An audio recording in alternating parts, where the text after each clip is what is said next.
এই ভিডিওতে আজকে কথা বলবো রবীন্দ্রনাথের ছোট গল্প নিয়ে। দেখো, রবীন্দ্রনাথের ছোট গল্প সম্পর্কে আলোচনা করতে গেলে আমাদের প্রথমত যেটা জানতে হয় বা ইন্টারভিউতে শিক্ষক মশাইরা যে প্রশ্নটা স্বভাবতই করে সেটা হলো যে উপন্যাস এবং ছোট গল্প এই দুটোর পার্থক্যটা বলো। দেখো, উপন্যাস আর ছোট গল্পের পার্থক্য শুধুমাত্র এটা আকারগত তো আছেই, শুধু আকারগতই নয়, প্রকৃতিগতভাবেও কিন্তু এই উপন্যাস এবং ছোট গল্পের পার্থক্য রয়েছে। তোমরা যদি উপন্যাসটাকে দেখো তাহলে দেখবে সেখানে সেখানে একটা বৃহত্তর জীবনের কথা থাকে, সমস্যার কথা থাকে, সমাধানের কথা থাকে। কিন্তু ছোট গল্পে সাধারণত একটা খণ্ড জীবনের পরিচয় দেওয়া থাকে। সেখানে একটা সাধারণ নিত্য নৈমিত্তিক ঘটে যাওয়া যে ঘটনা, সেই ঘটনাটার ছোট্ট করে বর্ণনা থাকে। এটা মূলত ছোট গল্প এবং উপন্যাসের একটা অন্যতম পার্থক্য। উপন্যাসে সাধারণত চরিত্রের সংখ্যা অনেক বেশি থাকে, কিন্তু ছোট গল্পে তুলনামূলক হারে চরিত্রের সংখ্যা কিছুটা হলেও কম থাকে। উপন্যাসের ব্যাপ্তি অনেক বেশি, ছোট গল্পের ব্যাপ্তি বা গভীরতা অনেক বেশি কম। ছোট গল্প এবং উপন্যাসের আর্ট সম্পূর্ণ আলাদা, তাই লেখককে ছোট গল্প লিখতে গেলে অনেকটা সচেতন থাকতে হয়। প্রতিটা পদক্ষেপে ধীরে ধীরে করে তাকে সে গল্পটাকে রূপদান করতে হয়। সে কারণের জন্য ছোট গল্প আর্টটা সম্পূর্ণ স্বতন্ত্র। ছোট গল্প তার নিজস্ব যে পদ্ধতি, সেই পদ্ধতিগতভাবে তৈরি হয়। ছোট গল্পের সূচনাটা একটা চমকিত সূচনা হয়। সূচনা সাধারণত দু রকমের হয়, এক পূর্ব সূচনামূলক আর একটা হচ্ছে চমকিত সূচনা। এই দুটো আর্টের মধ্য দিয়েই কিন্তু ছোট গল্পটা মূলত বিকশিত হয়। তোমরা যেটা করবে সেটা হচ্ছে এই উপন্যাস এবং ছোট গল্প এই বিষয়টা সম্পর্কে কিন্তু তোমরা ভালো করে আলোচনা দেখে যাবে। শুধু তাই নয়, ছোট গল্পেতে তোমরা দেখবে যে ছোট গল্পে কোনো একেবারে টু দি পয়েন্ট গল্পটা সেখানে থাকে। হ্যাঁ, অর্থাৎ লেখক যেটা বলতে চাইছেন সেটাই সেখানে যুক্ত থাকে। কিন্তু উপন্যাসে সাধারণত দেখবে যে সেখানে অনেক অপ্রাসঙ্গিক বা অনেক উপকাহিনী এগুলো কিন্তু ভীষণভাবে জড়িত। হ্যাঁ, তো সে কারণের জন্য বলবো যে ছোট গল্প এবং উপন্যাস এই দুটোর পার্থক্য প্রথমে জানার চেষ্টা করবে। দ্বিতীয় প্রশ্ন আসে যে ছোট গল্পের সংজ্ঞা রবীন্দ্রনাথ ঠাকুর কোথায় দিয়েছেন। তোমরা তো এটা প্রত্যেকেই জানো যে বর্ষা যাপন কবিতায়, সোনাত্তরী কাব্যগ্রন্থের এই কবিতাতে মূলত তিনি ওই একটা কবিতা লিখেছেন যেখানে মূলত একটা ছোট গল্পের সংজ্ঞা আছে, বা রবীন্দ্রনাথ ঠাকুর ছোট গল্প সম্পর্কে কি বলেছেন এইটা তোমরা কিন্তু ইন্টারভিউ দিতে যাওয়ার আগে অবশ্যই জেনে যাবে। দেখো, এবার প্রশ্ন হয় যে এই রবীন্দ্রনাথ ঠাকুর ছোট গল্পের আবির্ভাবটা কিভাবে ঘটছে। আবার অনেক সময় এটাও প্রশ্ন করেছে যে ছোট গল্প ছোট গল্পের পুরোধা রবীন্দ্রনাথ ঠাকুরকে যে বলছি আমরা, তো সে কোন পরিপ্রেক্ষিতে রবীন্দ্রনাথ ঠাকুর ছোট গল্পগুলো লিখছে, বা ছোট গল্পগুলো লেখার পেছনে রবীন্দ্রনাথের কোন অবদানটা কাজ করেছে। এখন এইটার গল্পটা তো তোমরা প্রত্যেকেই জানো কম বেশি, যে রবীন্দ্রনাথ ঠাকুর প্রথম দিকে উপন্যাস রচনাই করছিলেন। বেশ খানিকটা বছর পরে তিনি কি করেছিলেন, তিনি ছোট গল্পে হাত দেন। এই ছোট গল্পে লেখার আবির্ভাবটা তার হঠাৎ করেই এসেছিল। যদিও তিনি বাল্যকালে গল্প লিখেছেন এর আগেও, কিন্তু এই যে ছোট, আমরা যেটাকে আজকে ছোট গল্প বলছি, এই ছোট গল্প ধরনটাতে, লেখার ধরনটাতে আসার একটা যথেষ্ট কারণ ছিল। কীরকম না, রবীন্দ্রনাথ ঠাকুর কবি মানুষ, স্বভাবতই তোমরা জানো যে তিনি কবিতা লেখেন। তো একদিন তার পিতা তাকে ডেকে বলেন যে তোমাকে পূর্ববঙ্গের ওই জমিদারি দেখাশোনার কাজে যেতে হবে। তো রবীন্দ্রনাথ ঠাকুর বলেন যে আমি তো কবি মানুষ, আমি আর ওইসব জমিদারি টমিদারির কি আর বুঝি, আমি ওইসব পারবো না। কিন্তু যেহেতু তার পিতা তাকে বেশ কড়াভাবেই বলেন যে না, তোমাকে এটা দেখতে যেতে হবে, এবং রবীন্দ্রনাথ ঠাকুর সেই কথা তিনি ফেলতে পারেননি, যে কারণের জন্যই তিনি বাধ্য হয়েই কিছুটা ওই পূর্ববঙ্গের শিলাইদহ শাজাদপুরের অঞ্চলগুলোতে তিনি জমিদারি দেখাশোনার কাজে বার হলেন। এই যে পূর্ববঙ্গে তিনি জমিদারি দেখাশোনার সূত্রে এলেন এবং পূর্ববঙ্গের বিস্তৃত অঞ্চলগুলোর মধ্যে ঘুরে বেড়িয়ে তিনি যে অভিজ্ঞতা সঞ্চয় করলেন, সেই অভিজ্ঞতারই নির্যাস হচ্ছে এই ছোট গল্পগুলো। এই ছোট গল্পগুলো মূলত পূর্ববঙ্গের মানুষের জীবনে ঘটে যাওয়া নিত্যনৈমিত্তিক জীবনের যে ঘটনাগুলো তিনি চাক্ষুষ করেছেন, জীবন অভিজ্ঞতায় যেভাবে তিনি পূর্ণতা প্রাপ্তি করেছেন, তারই একটা কিন্তু বহিঃপ্রকাশ মূলত এই ছোট গল্পগুলোর মধ্যে দেখতে পাই। সেটা রবীন্দ্রনাথ ঠাকুর এর অনেকবার কিন্তু তার যারা শিষ্য ছিলেন তাদেরকে কিন্তু অনেকবার এটা বলেছিলেন। তো সে কারণের জন্য আমরা বলতে পারি যে রবীন্দ্রনাথ ঠাকুর যদি সেদিন পূর্ববঙ্গে না যেতেন, তাহলে কিন্তু আজকের যে আমরা ছোট গল্প নামে একটা যে সাহিত্য পাচ্ছি, সেটা পেতে হয়তো আমাদের আরও কিছুটা সময় লাগতো। এবার আসি যে রবীন্দ্রনাথ ঠাকুরের ইন্টারভিউতে যেটা হয় সেটা জিজ্ঞেস করে যে আচ্ছা, রবীন্দ্রনাথ ঠাকুরের ছোট গল্প মূলত গ্রন্থ বলো, বা ছোট গল্পগুলো যেখানে স্থান পেয়েছে সেরকম একটা গ্রন্থ বলো। তোমরা সাধারণত কি করো না, অনেক সময় গল্পগুচ্ছ বলে ফেলো। দেখো, গল্পগুচ্ছে রবীন্দ্রনাথের বিখ্যাত বেশ কয়েকটা গল্প স্থান পেয়েছে। হ্যাঁ, অনেক ভালো মানের যে গল্পগুলো সেগুলো ছোট গল্পগুলো মূলত গল্পগুচ্ছেই স্থান পেয়েছে। কিন্তু শুধু গল্পগুচ্ছ রবীন্দ্রনাথ ঠাকুর লেখেননি গল্পগ্রন্থ বলতে। গল্পগ্রন্থ বলতে তিনি আরও অনেক কিছু লিখেছিলেন। সেগুলো কি কি না, কথা চতুষ্টয়, গল্পদশক, লিপিকা, সে, তিন সঙ্গী, এরকম গ্রন্থগুলোর কথা বলবে। এটা অনেক সময় আমার দেখা অনেক ছাত্রছাত্রী তারা কি করে না, তারা সহজেই গল্পগুচ্ছ বলে ফেলে। এখন যেই গল্পগুচ্ছ বলে ফেলে তখন তাকে বলে যে আচ্ছা, গল্পগুচ্ছের প্রথম গল্পটার নাম কি? এটাও একটা ইন্টারভিউতে প্রশ্ন করে যে গল্পগুচ্ছের প্রথম গল্পটার নাম কি। তোমাদেরকে জানতে হবে যে গল্পগুচ্ছের প্রথম গল্পটার নাম হচ্ছে ঘাটের কথা। যদি জিজ্ঞেস করে যে রবীন্দ্রনাথ ঠাকুরের প্রথম গল্পের নাম কি, তখন তোমাদেরকে বলতে হবে যে ভিখারিণী। তো এই রকম প্রশ্নগুলো করে যে রবীন্দ্রনাথ ঠাকুর কোন পত্রিকায় লিখেছেন।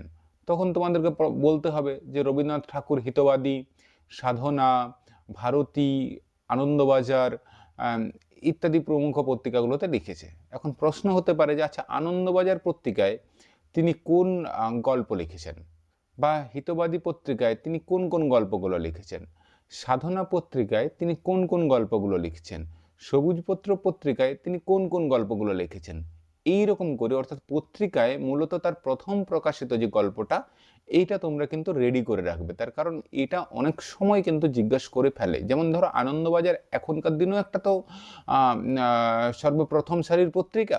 তো স্বাভাবিকভাবেই অনেক ছেলে মেয়ে যারা সেভাবে অতটা পড়াশোনা করেনি, তারা তখন হঠাৎ করে বলে যে আচ্ছা, আনন্দবাজার পত্রিকা রবীন্দ্রনাথ ঠাকুরও লিখেছিল, মানে তারা চমকে যায়। তো যে কারণের জন্য আমার মনে হয় যে তোমরা এই ব্যাপারটা কিন্তু খুব ভালো করে যাবে। তার কারণ আমি আমার ব্যক্তিগত অভিজ্ঞতা থেকে বলতে পারি, বা আমার বেশ কিছু পরিচিত জন যারা ইন্টারভিউ দিয়েছে তারা নিজেরাই জানতো না যে আনন্দবাজার পত্রিকায় রবীন্দ্রনাথ ঠাকুরের লেখা প্রকাশিত হয়েছিল বলে। তো এই রকম প্রশ্নগুলো সাধারণত ইন্টারভিউতে করে। এবার প্রশ্ন আসি যে রবীন্দ্রনাথ ঠাকুরের যে গল্পের যে লেখার ধরনটা, এটা পরিবর্তন হয়েছে কিভাবে। দেখো, রবীন্দ্রনাথ ঠাকুর যখন গল্প লিখছেন তখন প্রথম দিকে তিনি গল্পগুলো মূলত হিতবাদী পত্রিকায় প্রকাশিত করেন। হ্যাঁ, পোস্টমাস্টার ইত্যাদি যে সমস্ত গল্পগুলো আছে মূলত হিতবাদী পত্রিকায় প্রকাশিত করেন।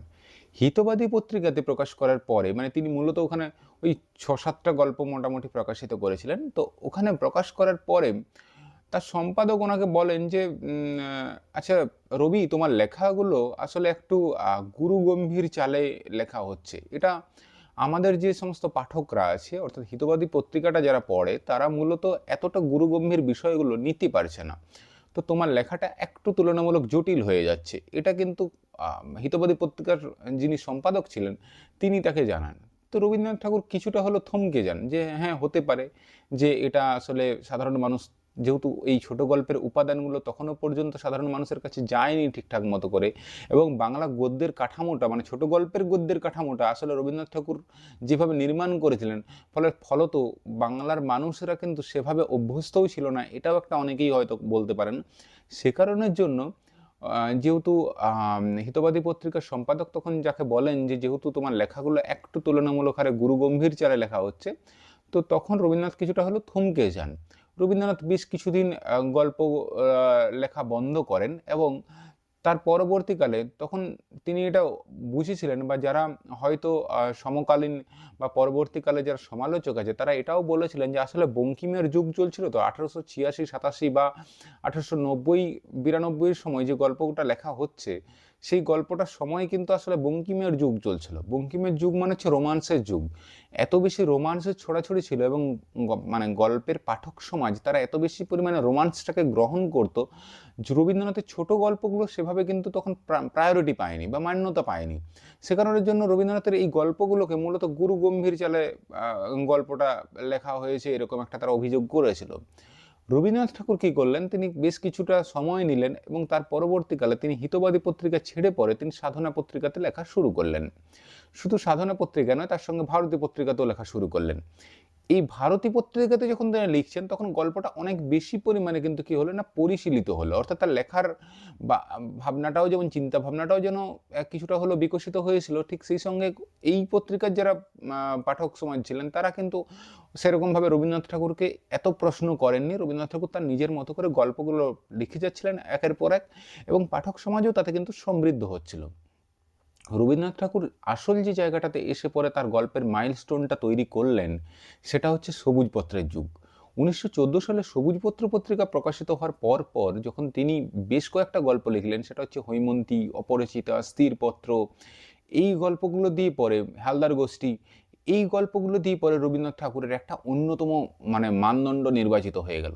তার কারণ রবীন্দ্রনাথ ঠাকুর যে ব্যক্তি স্বাতন্ত্রতাবাদের উপর যে জোর দিয়েছিলেন, চোখের বালির বিনোদিনী বা পরবর্তীকালে স্থিরপত্রের মৃণাল বা হৈমন্তী গল্পে বা হয়তো সেটা অপরিচিত গল্পে, তা এই যে রবীন্দ্রনাথ ঠাকুরের একটা তীব্র ব্যক্তি স্বাতন্ত্রতাবাদের প্রতি তার যে একটা আনুগত্য ছিল, সেটা কিন্তু এই গল্পের পাতায় পাতায় মর্মে মর্মে কিন্তু পাঠক সমাজকে কিন্তু তিনি দিয়ে দিতে পেরেছেন।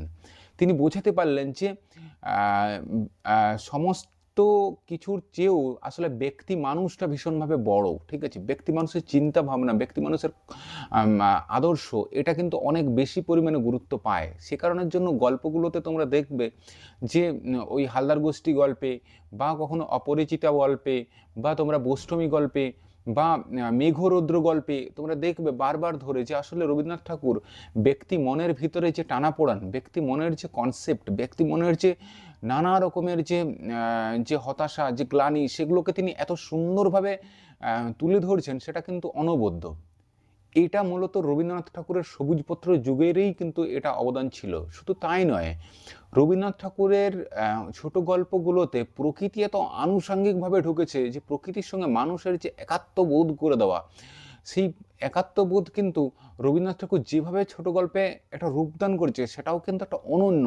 এত সুন্দর রূপদান করা কিন্তু এর আগে আমরা ছোট গল্পে দেখতে পাইনি, এবং পরবর্তীকালের অনেক ছোট গল্পকার এই রবীন্দ্রনাথ ঠাকুরকে অনুসরণ করেছেন। যেমন প্রভাত কুমার মুখোপাধ্যায়, তিনি দেবী গল্পের ঋণ স্বীকার কিন্তু রবীন্দ্রনাথ ঠাকুর কাছ থেকেই করেছিলেন। এছাড়া আরও অনেক, বনফুলও কিন্তু বারবার স্বীকার করেছেন যে আমার বেসটা কিন্তু তৈরি হয়েছে রবীন্দ্রনাথের হাত ধরেই।